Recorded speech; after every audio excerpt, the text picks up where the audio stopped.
আপনার স্কিনে অনেক রকম দাগ হয়েছে। অনেকদিন ধরে ভাবছেন যে কি করা যায়? অনেকের কথা শুনে আপনি ডার্মাটোলজিস্টের কাছেও গেছেন অথবা বাজার থেকে কোনো ক্রিম বা মলম লাগিয়ে দেখেছেন কিন্তু দাগগুলো কোনোটাই মিটছে না। কিন্তু আপনি কি জানেন যদি আপনার ডায়াবেটিস থাকে, এই কিছু র‍্যাশেস হয় ডায়াবেটিসে যেগুলোর চিকিৎসার ধরন সম্পূর্ণ আলাদা।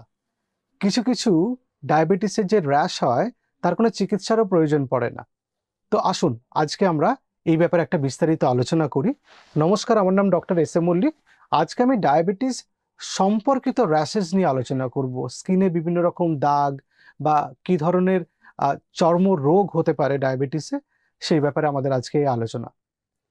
ডায়াবেটিস এমন একটা রোগ, সেই রোগটা বোধহয় শরীরের প্রত্যেকটা অঙ্গ প্রত্যঙ্গকে ইনভলভ করে। এর জটিলতা অনেক সুদূর প্রসারী। আমরা এই র্যাশ বা এই যন্ত্রণাগুলো থেকে মুক্তি পেতে গেলে প্রথম যেটা করতে হয়, আমাদের ডায়াবেটিস ভালো করে নিয়ন্ত্রণ করতে হয়। অনেক সময় দেখা গেছে যে ডায়াবেটিস নিয়ন্ত্রণ করলেই এই র্যাশেস বা এই প্রবলেমগুলো, স্কিনে দাগ বা ত্বকে বিভিন্ন রকম যে অসুখ বিসুখগুলো হয় সেগুলো থেকে অনেক মুক্তি পাওয়া যায়। আমরা জানি যে ডায়াবেটিস হলে অ্যাকান্থোসিস নাইগ্রিক্যান্স হয়, গলায় বা ঘাড়ে একটা ভেলভেটের মতো অবস্থা তৈরি হয়। সেটা কখনো কখনো কুঁচকিতে বা বগলেও হতে পারে।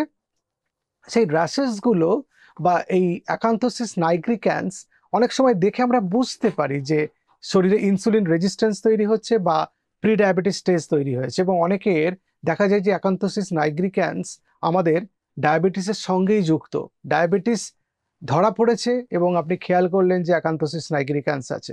শুধু তার অ্যাকান্থোসিস নাইগ্রিক্যান্স না, এরকম অনেক অনেক রোগ আছে ডায়াবেটিসে, বিশেষ করে চর্মরোগের কথা বলছি, যেগুলো আমরা বুঝি যে হয়তো ভাবতে পারি যে ভাবছি যে অনেক অন্যান্য কঠিন কিছু অসুখ হয়েছে, ব্যাপারটা তা নয়। এই অসুখগুলো ডায়াবেটিসের সঙ্গেই সম্পর্কিত। অনেক সময় দেখা গেছে যে ডায়াবেটিস ভালো কন্ট্রোল করলেই র্যাশগুলো সেরে যায়।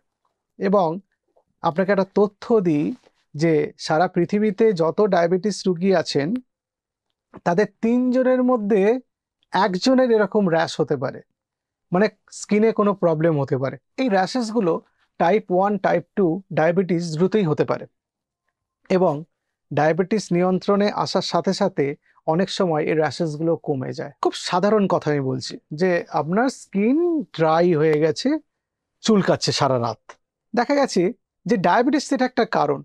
ডায়াবেটিস থাকলে চামড়া শুকিয়ে যায়, শুকনো হয়ে যায়, চুলকানি হতে পারে। কারণ ডায়াবেটিস থাকলে আমরা জানি যে রক্তবাহগুলো স্বাস্থ্য খারাপ হয়ে যায়, এন্ডোথেলিয়াল ডিসফাংশন হয়, অ্যাথেরোস্ক্লেরোসিস হয়। তো স্কিনে যে ব্লাড সাপ্লাইগুলো আসে সেটার পরিমাণ কমে যায়, স্কিনে নিউট্রিয়েন্টস বা পুষ্টিজাত দ্রব্যগুলো সেগুলোও কম আসে, যেন স্কিন মানে আমাদের ত্বক আনহেলদি হয়ে পড়ে, শুকনো হয়ে পড়ে, অসুখগ্রস্ত হয়ে পড়ে। তখন চুলকানি হতে পারে বা শুকনো হয়ে যায়, তার জন্য আরো অনেক প্রবলেম হয়, স্ক্র্যাচেস হয়, র্যাশেস থাকে, চুলকে চুলকে দাগ হয়ে যায়, সেখান থেকে ঘাও হতে পারে, সেখান থেকে আলসার হতে পারে। সুতরাং এই যে স্কিন শুকিয়ে যাওয়া বা ড্রাই হয়ে যাওয়া, এটা ডায়াবেটিসের একটা লক্ষণও হতে পারে।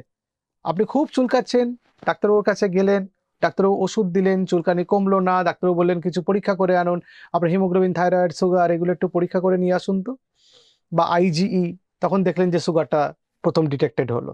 তোমার ডায়াবেটিস হলে আপনার স্কিনে প্রবলেমও হতে পারে। আবার আপনার ডায়াবেটিস আছে এবং আপনার স্কিনে প্রবলেম চলতে থাকছে, কিছুতেই আপনার স্কিনে সেই প্রবলেমটা সারছে না, তখন দেখলেন ডায়াবেটিসটা আনকন্ট্রোলড হয়ে আছে, তখন ওষুধ চেঞ্জ করতে হতে পারে। কিছু কিছু ওষুধ ডায়াবেটিসটাকে খুব ভালো কন্ট্রোল করে, সেরকম ওষুধ আপনাকে দিতে হতে পারে। আবার ডায়াবেটিস আছে অথচ স্কিনে র্যাশ হয়েছে, কিন্তু সেটা হয়তো কোনোভাবে ডায়াবেটিসের সঙ্গে সম্পর্কিত নয়। হয়তো আপনার হার্পিস জস্টার হয়েছে বা সোরিয়াসিস হয়েছে, এটা তো ডায়াবেটিসের সঙ্গে কোনো সম্পর্ক নেই, এটা আলাদা রোগ, সেটা আলাদা করে চিকিৎসা করতে হবে। সুতরাং ডায়াবেটিসের জন্য স্পেসিফিক কিছু অসুখ আছে স্কিনের, আবার জেনারেলাইজড কিছু স্কিন ডিজিজ আছে যেগুলো অন্য মানুষের হতে পারে, ডায়াবেটিস থাকলে তারও হতে পারে। সুতরাং ডায়াবেটিসটা এখানে কোনো ফ্যাক্টর নয়। তাহলে র্যাশেস গুলো কি কি হতে পারে আমরা একটা একটা করে আলোচনা করি, তাহলে আপনাদের সুবিধা হবে।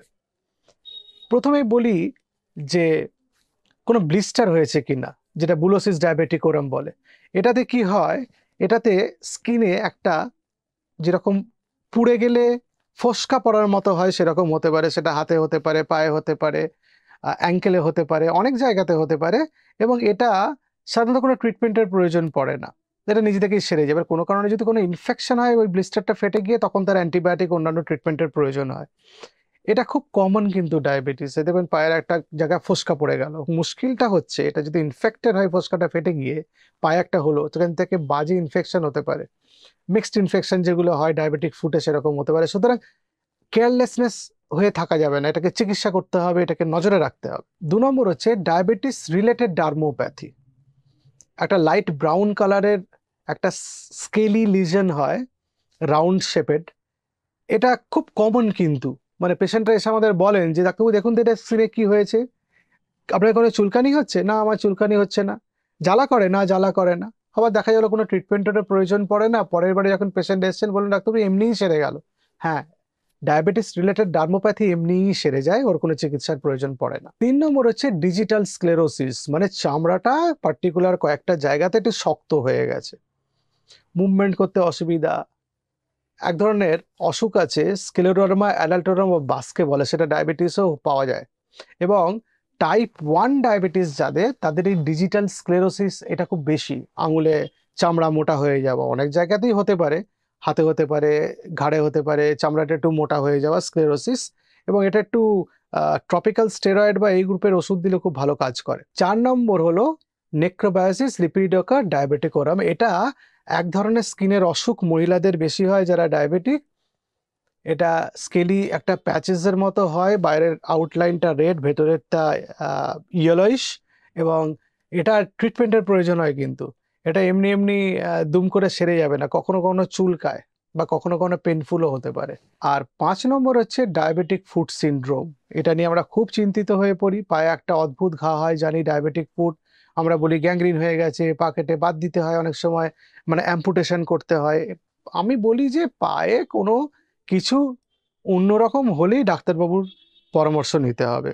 সেটা পায়ের কোনো একটা অংশ কালো হলো, ডায়াবেটিস আছে অথচ আপনার পায়ের কোনো অংশ কালো হয়েছে, বা কোনো শক্ত জায়গা তৈরি হয়েছে, বা কোনো জায়গায় সেন্স পাচ্ছেন না, বা কোনো জায়গায় খুব চুলকাচ্ছে বা লাল হয়ে আছে বা ফোস্কা পড়েছে বা কোনো দাগ হয়েছে, সবটাই কিন্তু ডায়াবেটিক ফুট করতে পারে। সেজন্য আপনাকে ডাক্তারবাবুর কাছে যেতে হবে। ডায়াবেটিক ফুট একটা ডায়াবেটিসের খুব বাজে কমপ্লিকেশন, যেটা একটা মিক্সড ব্যাকটেরিয়া দিয়ে হতে পারে, যেটা নন হিলিং আলসার প্রথমে তৈরি হয় এবং খুব দ্রুত ডায়াবেটিস থাকার জন্য ওই আলসার বা ইনফেকশনটা পায়ে ছড়িয়ে যায় এবং ব্লাড ভেসেলস নষ্ট করে, নার্ভ ড্যামেজ করে, যে টিস্যুগুলো থাকে, যে বিভিন্ন রকম কোষ এবং অন্যান্য জিনিস যেগুলো থাকে সেগুলোকেও নষ্ট করার জন্য পাটাকে অনেক সময় হয় যে বাঁচিয়ে রাখাই সম্ভবপর হয় না, তখন অ্যাম্পুটেশন করতে হয়, অপারেশন করতে হয়। সুতরাং সামান্য কোনো ঘা বা ইনফেকশন হলো বা কেটে গেল, আপনি সেটা নিজে থেকে নিজে চিকিৎসা করবেন না, আপনার ডাক্তারবাবুকে জানান, আপনার ডাক্তারবাবু চিকিৎসার ব্যবস্থা করবেন। এরপরে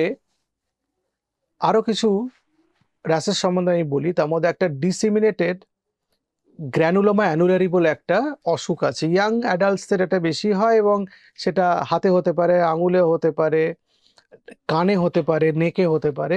এটা এটা পেন হয় না, কিন্তু এটা ইচি হতে পারে এবং এটা ট্রপিক্যাল স্টেরয়েড, মানে স্টেরয়েড মলম বা লোশন দিলে খুব ভালো কাজ হয়। এটা ডায়াবেটিসের একটা কমপ্লিকেশন হিসেবে হতে পারে, বা ডায়াবেটিস হচ্ছে, শরীরে ডায়াবেটিস তৈরি হচ্ছে তার আগেও পেতে পারে। সুতরাং এই রাস্তা সম্বন্ধে আমাদের জেনে রাখতে হয়। এরপরে আসি ইরাপটিভ জ্যান্থোম্যাথোসিস। একটা এই ছোট মটর দানার মতো একটা হলদেটে জিনিস তৈরি হয়, ভেতরে কোলেস্ট্রলস থাকে, তখন আমরা কোলেস্ট্রল চেক করতে বলি। ব্যাপারটা কিন্তু খুব সাধারণ নয়, কারণ কোলেস্ট্রল তো আর অন্যান্য জায়গায় ডিপোজিট হচ্ছে না, কোলেস্ট্রল ডিপোজিট হচ্ছে শরীরের এইসব জায়গায়, বা এই ধরনের লিশন তৈরি হচ্ছে, মানে আপনার ডায়াবেটিস থাকার সম্ভাবনা আছে। এটা ব্যথা হয় না, চুলকায় না, কিন্তু এটা ট্রিটমেন্টটা সেরকম নেই যে এটা ট্রিটমেন্ট করে এটা সারিয়ে ফেলা যাবে। এরপরে আসি ভিটিলিগো। আমরা জানি সাদা বা লাইট একটা ইয়েলোইশ প্যাচেস হয় ভিটিলিগো, যেটাকে সেতি বলি, এবং সেটা টাইপ 1 ডায়াবেটিসে বেশি। এই জন্য অনেক ধরনের চিকিৎসার অপশন আছে। সুতরাং ডায়াবেটিস থাকলে সেটি হতে পারে, সেটাতে ভয় পাওয়ার কোনো কারণ নেই।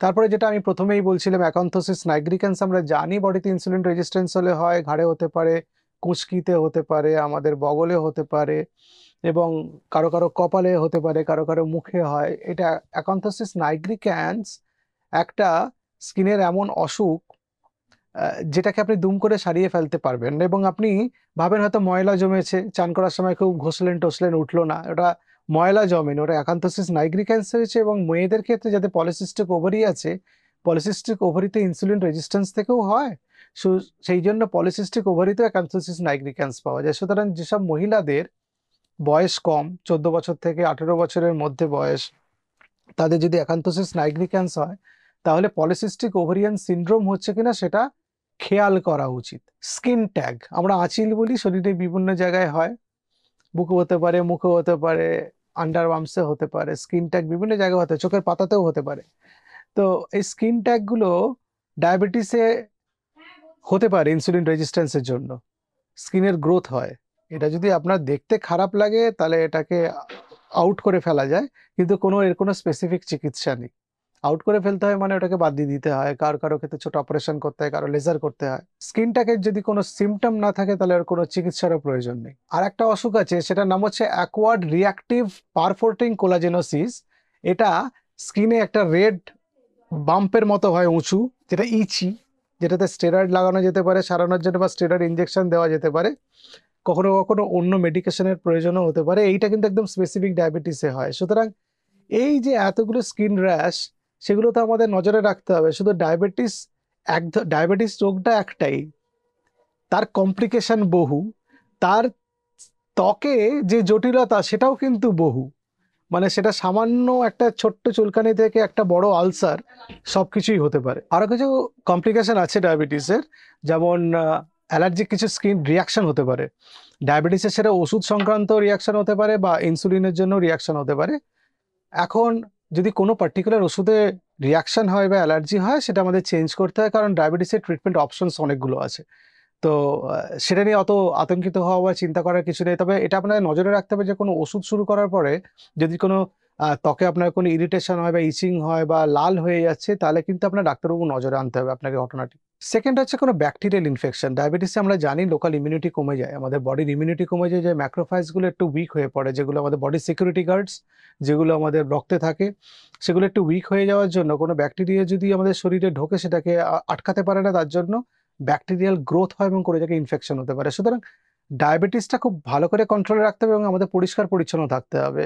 কারণ কোনো জায়গায় কেটে গেল, আমি ইগনোর করলাম, কিছু মেজার্স অ্যাপ্লাই করলাম না, তাহলে সেখান থেকে ছোট একটা ইনফেকশন থেকে বড় ইনফেকশন হতে পারে। সুতরাং সেই জিনিসগুলো আমাদের নজরে রাখতে হবে। আর শুরুতে আরেকটা কথা বলছিলাম যে itchy and dry skin which is very common in ডায়াবেটিসে ব্লাড সাপ্লাই কমে যায়, রক্তবাহগুলো শুরু হয়ে যাওয়ার জন্য, ত্বকের রক্তবাহ বা ত্বকের রক্ত সরবরাহের কথা বলছি, তার জন্য তো যে প্রয়োজনীয় নিউট্রিয়েন্টস বা প্রয়োজনীয় পুষ্টিজাত দ্রব্যগুলো যেগুলো আমাদের ত্বককে সুস্থ রাখে, সেগুলো তার ত্বকে ঠিকমতো পৌঁছতে পারে না। তার জন্য আমাদের ত্বক ড্রাই হয়ে যেতে পারে, মানে শুকনো হয়ে যেতে পারে, সেখানে ইচিং হতে পারে। তো আমাদের কাজ হচ্ছে আমাদের ত্বকটাকে ভালো করে ময়শ্চারাইজ করা। তার জন্য বিভিন্ন রকম ময়শ্চারাইজার লোশন পাওয়া যায়, বাড়িতে সাধারণ নারকেল তেলে ইউজ করা যেতে পারে। কিন্তু নজরে রাখতে হবে যে কোনো জায়গায় যে ইচিং হচ্ছে আর কিছু করছেন না, তাহলে বারবার ওখানে চুলকাতে চুলকাতে জায়গাটা ইরোশন হতে পারে, সেখানে ব্যাকটেরিয়াল এন্ট্রি হতে পারে বা সেখানে ঘা হতে পারে, যেটা ডায়াবেটিস অনেক সময় সারতে চায় না। ফাঙ্গাল ইনফেকশনগুলো মানে ছত্রাকের সংক্রমণ ডায়াবেটিসে খুব কমন, সেটা চামড়াতে হতে পারে, নখে হতে পারে, চুলে হতে পারে, স্ক্যাল্পে হতে পারে। ঠিক চুলে না, মানে স্ক্যাল্পে সেটা হতে পারে।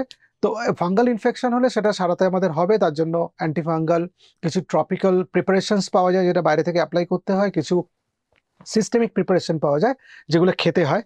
তো এটারও চিকিৎসা আছে, সারিয়ে ফেলতে হবে। মানে আপনার স্কিন হলদেটে হয়ে যাচ্ছে বলে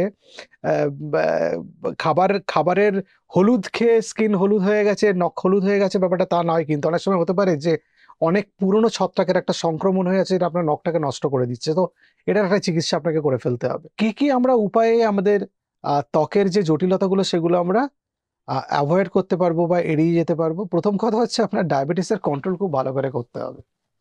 আপনি ডায়াবেটিসের কন্ট্রোল করলেন না, খালি স্কিন সারানোর জন্য, স্কিনের র্যাশ সারানোর জন্য ডাক্তারের কাছে গেলেন আর লক্ষ লক্ষ টাকার ওষুধ কিনে লাগালেন, তাহলে আপনার সারবে না। ডায়াবেটিস আপনাকে প্রথমেই কন্ট্রোল করতে হবে। আপনি যদি ডায়াবেটিস কন্ট্রোল না করেন, তাহলে আপনাদের স্কিন ঝকঝকে তকতকে থাকবে না এবং স্কিনের অনেক রকম প্রবলেম হতে পারে। আমি তাই জন্য প্রথমেই বলি যে প্রত্যেকদিন পরিষ্কার পরিচ্ছন্ন থাকুন, খুব জরুরি এটা। প্রত্যেকদিন পায়ের তলাটা আয়না দিয়ে দেখুন কোনো রকম ঘা হয়েছে কিনা, কোনো দাগ হয়েছে কিনা, কোনো রঙের পরিবর্তন হয়েছে কিনা, সেটা নজরে রাখা। কোনো জায়গায় চুলকাচ্ছে, সেটা চান করার পরে সেই জায়গাটা আস্তে করে প্যাট করুন, ঘষবেন না টাওয়েল দিয়ে। তাহলে হলে চামড়া উঠে গিয়ে সেখানে ঘা হতে পারে। ফ্র্যাগরেন্স ফ্রি ময়শ্চারাইজার ইউজ করুন, যেগুলোতে কোনো গন্ধ নেই। নারকেল তেল বা ভেজলিনও, সরি, নারকেল তেল বা পেট্রোলিয়াম জেলিও আপনি ব্যবহার করতে পারেন, বা লিকুইড প্যারাফিনও ইউজ করা যায়, কিন্তু ফ্র্যাগনেন্স ফ্রি ইউজ করতে বলা হয়েছে। সেটা আমাদের ত্বকের জন্য কম ক্ষতিকারক। পায়ের গোড়ালি যদি কারো ফাটে, তাহলে 10 to 15% ইউরিয়া অয়েনমেন্ট কিনতে পাওয়া যায়, সেটা রাত্রিবেলা অ্যাপ্লাই করতে পারেন, সেটা ত্বকের জন্য ভালো। কোনো জায়গা শক্ত হয়ে গেছে পায়ের গোড়ালি বিশেষ করে, তাহলে সেটা আপনারা উপকার পাবেন। আপনাকে ডিহাইড্রেশন প্রিভেন্ট করতে হবে, জল পর্যাপ্ত পরিমাণে খেতে হবে। কম পরিমাণ জল পান করলে আপনি ভালো থাকবেন না, তাহলে চামড়া আরো শুকিয়ে যাবে, আরো চুলকানি হবে, আরো চামড়ার বা ত্বকের প্রবলেম শুরু হবে। আর কোনো জায়গায় যদি কেটে যায়, তাহলে সাবান জলে সেই জায়গাটা আগে প্রথমে ধুয়ে নিন, ভয় পাবেন না সাবান লাগাতে। তারপরে কোনো অ্যান্টিবায়োটিক অয়েনমেন্ট লাগালেন বা অন্যান্য যে প্রাথমিক চিকিৎসার যেগুলো ব্যবস্থা করতে হয় সেগুলো করবেন। যদি টিটেনাস ইনজেকশন নেওয়া না থাকে লাস্ট 2-3 বছরের মধ্যে, তাহলে একটা নিতে হবে। এইসব ব্যাপারগুলো আমাদের মাথায় রাখতে হবে। সুতরাং আমি টেক হোম মেসেজ যদি আমাকে বলেন আজকের আমাদের আলোচনার, প্রথম হচ্ছে আপনার ডায়াবেটিস ভালো করে কন্ট্রোল করা। 2 নম্বর আপনার শরীরের ওজন নিয়ন্ত্রণ করা, কারণ দেখা গেছে যাদের ওজন কম ডায়াবেটিস আছে তাদের চর্মরোগের সম্ভাবনাও কম। 3 নম্বর হচ্ছে গিয়ে পরিষ্কার পরিচ্ছন্ন থাকা। আর 4 নম্বর, চামড়াতে বা ত্বকে যদি কোনো রকম অসুবিধে হয়, সেটা সামান্য চুলকানি থেকে একটা ঘা, যে কোনো জিনিস, তাহলে আপনার ডাক্তারবাবুর কাছে যান, তার চিকিৎসার জন্য পরামর্শ নিন। নমস্কার।